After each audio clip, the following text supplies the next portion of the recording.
Vetëm pak kilometra larg qytetit të Shkodrës, por banorët e njësisë administrative rrethina përballen me problematika të shumta që prej 12 vitesh përfillen nga qeveria shqiptare, nga problemi i furnizimit me energji elektrike tek mungesa e certifikatave të pronësisë, subvencionet në bujqësi e të tjerë, janë shqetësime që rëndojnë mbi çdo familje dhe që pas 11 maj do të jenë prioriteti kryesor i qeverisë së re të Partisë Demokratike.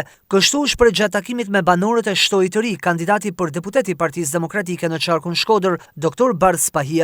Problematika ekstreme që hasni ju me energjinë elektrike, në përrerjen e saj, sa herë ka luhatje minimale të motit, me problematikat ekstreme që keni me pajisjen me tituj të pronësisë, apo me mungesën e plot të subvencionimeve tashma për bujqësinë, çështje të cilat prekin direkt fermerët, familjet e kësaj zone, por edhe të problematik tashma e kthyme në një plagë të vërtet sociale siç është emigrimi masiv si shkak i mungesës së alternativave të punësimit në Shkodër dhe në territorin e bashkisë Shkodër.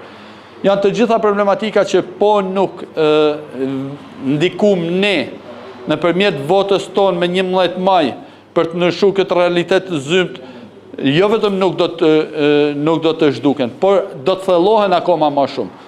Prandaj e vetmja mënyrë për të thënë stop një realiteti të tillë dhe për të ndryshuar është që nëpërmjet votës tonë të largojmë shkaktarin e vërtet të kësaj situate, Edi Ramën dhe qeverisjen e tij. Të bëhemi bashkë me 11 maj dhe të bëhemi pjesë e fitores madhe, ndryshimit madh që presin gjithë shqiptarët. Kam besim absolut te kontributi dhe mbështetja dhe impenjimi juaj.